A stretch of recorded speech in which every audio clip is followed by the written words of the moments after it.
Hello guys, welcome to my YouTube channel. কেমন আছো তোমরা? এখন আমরা কথা বলবো হচ্ছে দ্য ব্লাইন্ড বলে একটি সিনেমা নিয়ে, হলিউডের।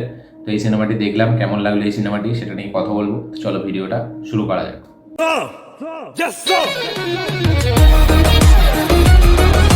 সবথেকে প্রথম দ্য ব্লাইন্ড একটা ট্রু স্টোরির ওপর বেস্ট। ফিল রবার্টসন তার লাইফ দেখাচ্ছে, ঠিক আছে, তাদের লাইফের জার্নি, তাদের পুরো ফ্যামিলিটা মানে কি হয়েছিল, কিভাবে কি করেছিল, তার সেই স্টোরিটা দেখাচ্ছে এখানে। এবং তাদের একটি বিজনেস আছে, হাঁসের মানে কারবার আছে, ঠিক আছে, তো তারা সেটা চালায়। তাদেরই স্টোরিটা দেখাচ্ছে এখানে। 1940s থেকে মানে তাদের পরের যে লাইফটা পুরোটা তাদের, সেটা দেখে তাদের একদম ছোটোবেলা থেকে তাদের একদম শেষ জীবন পর্যন্ত। এবং এই গল্পটা মানে যে স্টোরিটা প্রথম থেকে চালু হচ্ছে, যে এখানে যে ফিল রবার্টসন সে তার একটা বন্ধুকে তাদের নিজের স্টোরিটা বলছে, একদম ছোটবেলা থেকে তাদের শেষ জীবন পর্যন্ত কী কী হচ্ছে সেটা থেকে বলছে। এবং তারা খুবই গরিব, ঠিক আছে, তার বাবা তাদেরকে ছেড়ে চলে গেছিলো, তার মায়ের একটা প্রবলেম ছিল, মানসিক রোগ ছিল।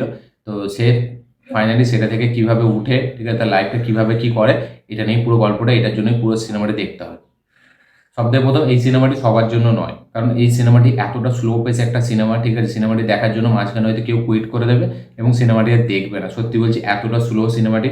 এবং সিনেমাটির মধ্যে কিন্তু সিনেমার যে মুভমেন্টস হয় সেটা কিন্তু নেই এই সিনেমাটিতে, যে আপনারা দেখে বলবেন ও এরকম একটা সিনেমা, এখানটা ইমোশনাল হয়ে যাচ্ছে। এই সিনেমাটা না একটা বাস্তবিক ঘটনা, মানে আমাদের পাশে যেটা হচ্ছে আমরা দেখতে পাচ্ছি, যে এরকম একটা সিওর শট আমাদের আশপাশে কোথাও না কোথাও আছেই, ঠিক আছে, মানে এটা এটা পুরো একদম মাথা ধরা সিওর যে আমাদের আশপাশে এরকম একটা ক্যারেক্টার, এরকম একটা ফ্যামিলি আমরা দেখতে পাই, যে সেই লোকটা মানে এতটা মদ খায়, ঠিক আছে, সে বিয়ের আগে এক ছিল, সে গরিব ছিল, কিন্তু সে আস্তে আস্তে যখন সে বিয়ে হচ্ছে, তার কিছু টাকা হচ্ছে, সে তার মানে চেঞ্জ হয়ে যাচ্ছে, তার মানে বউ বাচ্চাদের সাথে সে উল্টোপাল্টা ব্যবহার করছে। তো এইগুলো যেভাবে দেখিয়েছে সিনেমাটিকে, হ্যাঁ সিনেমাটি খুবই স্লো পেস ভাবে দেখিয়েছে, কিন্তু অ্যাকচুয়ালি তার লাইফের জার্নিটা দেখিয়েছে, তো তাই জন্য মানে সিনগুলোকে এতটা স্লো রাখা হয়েছে যাতে ভালো করে মানুষ রিলেট করতে পারে। এবং একটা মানুষের ভেতরে যখন শয়তান চলে আসে, সে কীভাবে কী করে কি না করে, এটা সেই সিনেমা, এই সিনেমাটি সেটাও দেখাচ্ছে, যে একদিকটা মানে শয়তান চলে আসার পর সেই মানুষটা কী করছে কি না করছে সেটা নিজেও জানে না। তো এই যে একটা মানে বাস্তবিক টাইপের ঘটনা, সিনেমাটি দেখার পর আমাদের সত্যিই মনে হবে যে আমাদের এটা কেউ কেউ না কারো না কারোর সাথে হয়েছে, বা কারোর পাশে আমাদের কারো এরকম আছে, ঠিক আছে। সিনেমাটি এতটা স্লো, এতটা সব কিছু দেখাতে যায় যে সিনেমাটা হয়তো অনেকজনের বোরিং লাগতে পারে।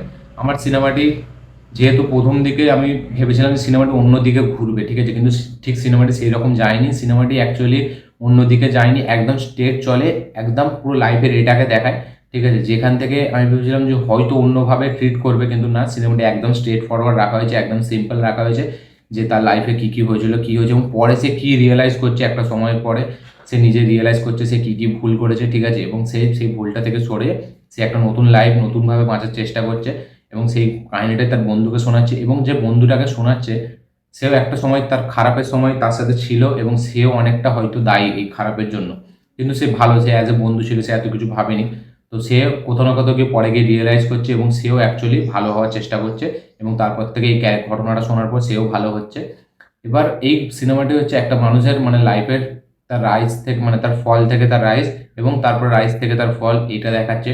একটা মানুষ কিভাবে চেঞ্জ হয় সেটা দেখাচ্ছে, একটা মানুষের ফ্যামিলির উপর কি গুরুত্ব সেটা দেখাচ্ছে, একটা মানে ওয়াইফ তার বাচ্চাদের জন্য সে কি কি করতে পারে, ঠিক আছে, সে কতটা পর্যন্ত সহ্য করতে পারে, এটা দেখাচ্ছে।